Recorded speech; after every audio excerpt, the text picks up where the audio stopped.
આપણે આપણી આસપાસની દુનિયાને જોઈએ છીએ, પણ ક્યારેય વિચાર્યું છે કે આ બધું થાય છે કેવી રીતે?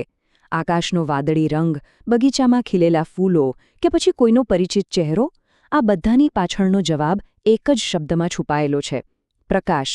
તો ચાલો આજે આપણે પ્રકાશની આ જાદુઈ દુનિયામાં જરા ડોકિયું કરીએ. તો સવાલ એ છે કે આપણે વસ્તુઓને જોઈએ છે કેવી રીતે? આમ તો આ સવાલ બહુ સીધો સાદો લાગે, પણ એનો જવાબ છે ને વિજ્ઞાનના કેટલાય રહસ્યો ખોલી નાખે છે. અને જવાબ બસ એક જ શબ્દ: પ્રકાશ. હા, આ જ એ ચાવી છે જે આપણી દૃષ્ટિની આખી દુનિયાને ખોલે છે. એમ કહી શકાય કે આપણી આખી સમજણનો હીરો જ પ્રકાશ છે. આની પાછળનો સિદ્ધાંત છે ને એકદમ સરળ છે. આપણે કોઈ પણ વસ્તુને ત્યારે જ જોઈ શકીએ જ્યારે એના પરથી પ્રકાશ અથડાઈને, એટલે કે પરાવર્તન પામીને આપણી આંખોમાં પ્રવેશે. બસ, પ્રકાશની આટલી નાનકડી સફર જ આપણને આખું વિશ્વ બતાવી દે છે. તો ચાલો હવે પ્રકાશના પ્રવાસને થોડો વધુ નજીકથી જોઈએ. એવા કયા નિયમો છે જે આ બધું કંટ્રોલ કરે છે? કારણ કે આ એ જ પાયો છે જેના પર આપણી જોવાની શક્તિ ટકેલી છે. આ સફરમાં સૌથી પહેલું અને મહત્વનું સ્ટેપ છે પરાવર્તન. હવે આનો સીધો મતલબ એ છે કે જ્યારે પ્રકાશનું કિરણ કોઈ સપાટી સાથે ટકરાય અને ત્યાંથી પાછું ઉછળે, બસ આ જ છે પરાવર્તન. બરાબર એ જ રીતે જેવી રીતે આપણે કોઈ દડો દિવાલ પર ફેંકીએ અને એ પાછો આવે. હવે આ આખી પ્રોસેસમાં અમુક મુખ્ય પાત્રો છે. એમાં પહેલું છે આપાત કિરણ. આ એ કિરણ છે જે કોઈ પણ સપાટી પર સૌથી પહેલાં પડે છે. એટલે કે વાર્તાની શરૂઆત અહીંથી જ થાય છે. અને પછી જ્યારે આ આપાતી કિરણ સપાટી સાથે અથડાય છે, ત્યારે ત્યાંથી જે કિરણ પાછું ફેંકાય છે એને કહેવાય પરાવર્તિત કિરણ. અને આ જે કિરણ છે જે આપણી આંખો સુધી પહોંચે છે અને આપણને કોઈપણ વસ્તુ દેખાય છે. પણ આ બધું કંઈ એમ જ આડેધડ નથી થતું. એના પાછળ પાક્કા નિયમો છે. આને છે ને તમે કેરમની રમત જેવું સમજો. તમે જે એંગલથી સ્ટ્રાઇકર મારો, કૂકરી એ જ એંગલ પર અથડાઈને પાછી આવે, બરાબર ને? પ્રકાશનું પણ બસ એવું જ છે. જે ખૂણા પર પ્રકાશનું કિરણ પડે, એટલે કે આપાત કોણ, એ જ ખૂણા પર તે પાછું ફરે છે, એટલે કે પરાવર્તન કોણ. આ બંને હંમેશા સરખા જ હોય છે. અને બીજી વાત, આ આવતું કિરણ, જતું કિરણ અને સપાટી પરની કાલ્પનિક લંબરેખા, આ ત્રણે હંમેશા એક જ પ્લેનમાં હોય છે. આ ફિઝિક્સનો એકદમ પાક્કો નિયમ છે. તો પછી એવું કેમ થાય છે કે આપણને અરીસામાં આપણો ચહેરો દેખાય પણ દિવાલમાં નહીં? એનું કારણ છે કે પરાવર્તન પણ બે અલગ અલગ ટાઈપના હોય છે. અરીસા જેવી એકદમ લીસી અને ચમકતી સપાટી પર થાય છે નિયમિત પરાવર્તન. એમાં બધા કિરણો એકસાથે એક જ દિશામાં પાછા ફરે છે. જ્યારે દિવાલ કે પૂંઠા જેવી ખરબચડી સપાટી પર થાય છે અનિયમિત પરાવર્તન, જેમાં કિરણો બધી અલગ અલગ દિશામાં વિખરાઈ જાય છે. અને એટલે જ કોઈ ચોખ્ખું પ્રતિબિંબ બનતું નથી. હવે આપણે નિયમિત પરાવર્તન તો સમજી ગયા. તો ચાલો હવે એ જોઈએ કે અરીસા જેવી ખાસ સપાટી પર આ નિયમો શું કમાલ કરે છે. સાદા સમતલ અરીસામાં જે આપનું પ્રતિબિંબ દેખાય છે એની કેટલીક મજેદાર ખાસિયતો છે. એક તો એ આભાસી હોય છે, મતલબ કે એને આપણે કોઈ પડદા પર લઈ શકતા નથી. બીજું, એ હંમેશા ચત્તું એટલે કે સીધું હોય અને વસ્તુના માપનું જ હોય. અને ત્રીજી અને સૌથી રસપ્રદ વાત, આપણે અરીસાથી જેટલા દૂર ઊભા હોઈએ ને, આપણું પ્રતિબિંબ અરીસાની અંદર એટલું જ દૂર દેખાય છે. અને હા, અરીસાની એક બહુ જ જાણીતી ઘટના, જેના પર કદાચ આપણે રોજ ધ્યાન નથી આપતા, એ છે પાર્શ્વવ્યુત્ક્રમ. એટલે કે આપણો જમણો હાથ પ્રતિબિંબમાં ડાબો દેખાય અને ડાબો હાથ જમણો. આ જ કારણ છે, ખબર છે, કે એમ્બ્યુલન્સ શબ્દ ગાડી પર ઊંધો લખેલો હોય છે. કેમ?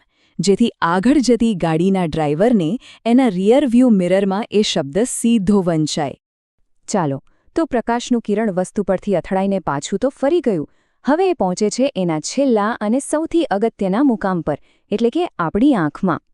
ખબર છે, આપણી આંખ એ માત્ર એક અંગ નથી, એ કુદરતે બનાવેલો એક સુપર એડવાન્સ્ડ કેમેરા છે. તો આ કેમેરામાં પ્રકાશ ક્યાંથી પ્રવેશે? સૌથી પહેલાં એ પારદર્શક પટલ એટલે કે કોર્નિયામાંથી પસાર થાય છે. આ આપણી આંખનું સૌથી બહારનું પારદર્શક પડ છે. સમજી લો કે આ કેમેરાના લેન્સ પરનું પ્રોટેક્ટિવ ફિલ્ટર છે.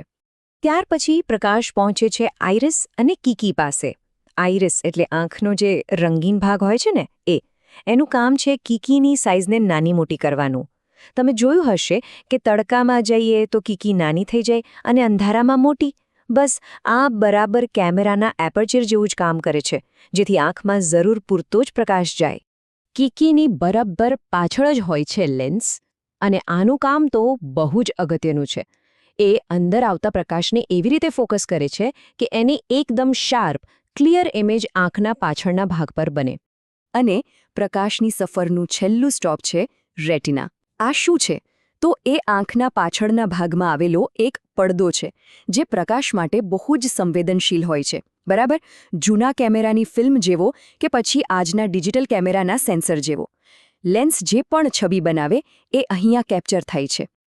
પણ અસલી જાદુ તો હવે થાય છે. રેટિના શું કરે છે? એ આ પ્રકાશની છબીને ઇલેક્ટ્રિકલ સિગ્નલમાં ફેરવી નાખે છે. પછી આ સિગ્નલ્સ દૃષ્ટિચેતા મારફતે સીધા આપણા મગજ સુધી પહોંચે છે, અને આપણું મગજ આ સિગ્નલોને ડીકોડ કરીને એ ચિત્ર બનાવે છે જેને આપણે જોવું કહીએ છીએ. વિચાર કરો, કેટલી જટિલ અને અદ્ભુત પ્રોસેસ છે આ. તો આપણી પ્રકાશ અને આંખની બેઝિક વાતો તો સમજી લીધે, પણ જોવાની આ દુનિયામાં હજી ઘણું બધું જાણવા જેવું છે. ચાલો ફટાફટ કેટલાક મજેદાર ફેક્ટ્સ જોઈએ. આપણા રેટિનામાં છે ને 2 પ્રકારના ખાસ કોષો હોય છે. એક છે શંકુ કોષો, જે આપણને તેજ પ્રકાશમાં રંગો પારખવામાં મદદ કરે છે, અને બીજા છે સળી કોષો, જે ઓછા પ્રકાશમાં એટલે કે અંધારામાં જોવા માટે કામ આવે છે. હવે ઘુવડ જેવા જે રાતના પ્રાણીઓ છે ને, એમની આંખોમાં આ સળી કોષો ખૂબ જ વધારે હોય છે, અને એટલે જ એ લોકો રાત્રે પણ આરામથી શિકાર કરી શકે છે. પરાવર્તનના નિયમોનો એકદમ સ્માર્ટ ઉપયોગ ક્યાં જોવા મળે ખબર છે? પેરિસ્કોપમાં. સબમરીનમાંથી બહાર જોવા માટે આનો ઉપયોગ થાય છે. એમાં બીજું કંઈ નહીં, બસ 2 સાદા અરીસા એકબીજાને સમાંતર ગોઠવેલા હોય છે. જુઓ, ફિઝિક્સના કેટલા સરળ સિદ્ધાંતોથી કેવી મોટી સમસ્યાઓ ઉકેલી શકાય છે. બસ 2 અરીસા અને એક નિયમ. આ નંબર જુઓ, 63. આ શું છે? આ બ્રેલ લિપિમાં રહેલા અક્ષરોની કુલ સંખ્યા છે. જે લોકો જોઈ નથી શકતા એમના માટે આ સ્પર્શની ભાષા છે. અને આ આપણને એ યાદ અપાવે છે કે દુનિયાને જોવાની રીત ફક્ત એક નથી. દૃષ્ટિનો મતલબ ફક્ત આંખો નથી, પણ દુનિયાને અનુભવવાનો છે. અને આ જ વિચાર પરથી માર્સેલ પ્રુસ્ટની એક બહુ સરસ વાત યાદ આવે છે.